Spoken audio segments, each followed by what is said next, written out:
Hey, I'm Jay Woodford, and you've probably got to this video because you're wanting to improve your selling skills and your selling techniques. Um, there's a million different things that we could talk about. Probably the most important skill that I deal with whenever I'm training salespeople is going from making a lot of statements to asking a lot of questions and learning how to properly ask questions, because we've all heard, this is nothing new to you, but you may have not have heard it put quite this way yet. Questions get the prospect talking about themselves, and they get them feeling comfortable, and it leads the whole selling situation.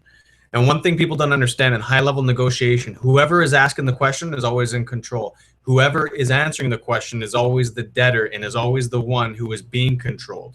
The person who's answering questions is always coming from a place that is less powerful than the one who's asking the questions. It's just the way it is. You see any successful negotiator, any person in high-level business situations, you see them ask questions.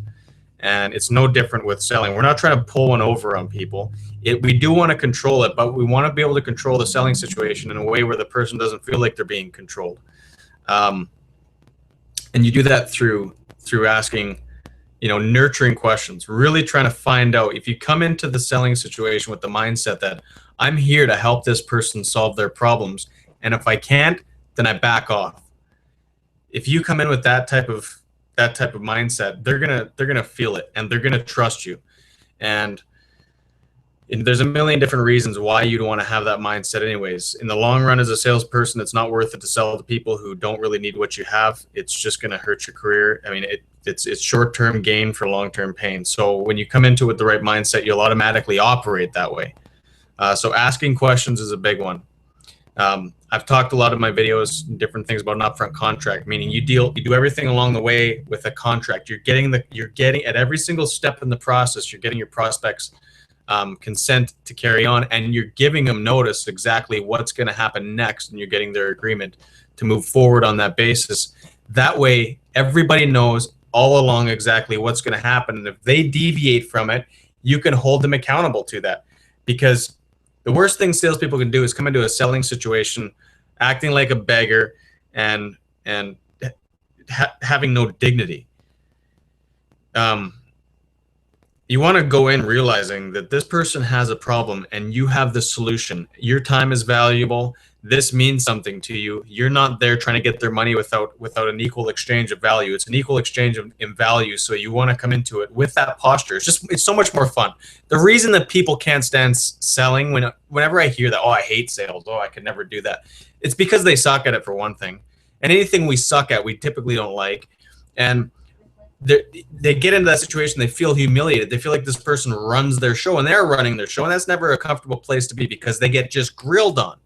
So you want to learn how to ask questions and deflect things and control things in that manner, and have the right mindset, have an upfront agreement and understanding exactly how things are going to proceed at every single step of the way, and break tension by asking questions, by being real and upfront and honest. One of my favorite things to do at the beginning of a cold call is just to say something simple. If they're kind of like, what's this all about? What do you want?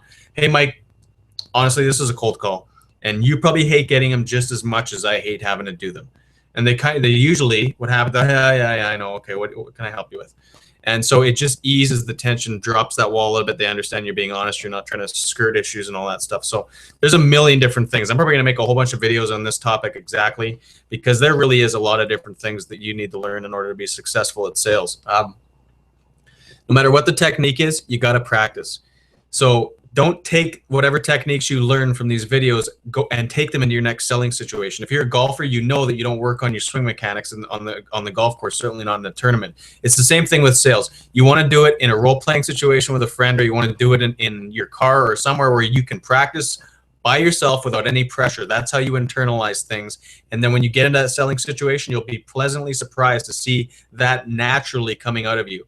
So do that.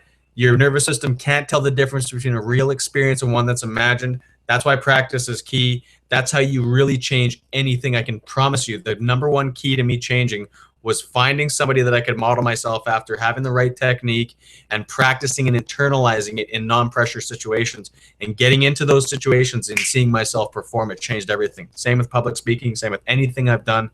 You go ahead and practice it. You'll see the exact same thing. Click the link below to get access to more of my training, more exclusive video content and written content, audio content, and you're going to have lifetime access to that. So click the link, get yourself registered. We'll see you on the inside. Thanks.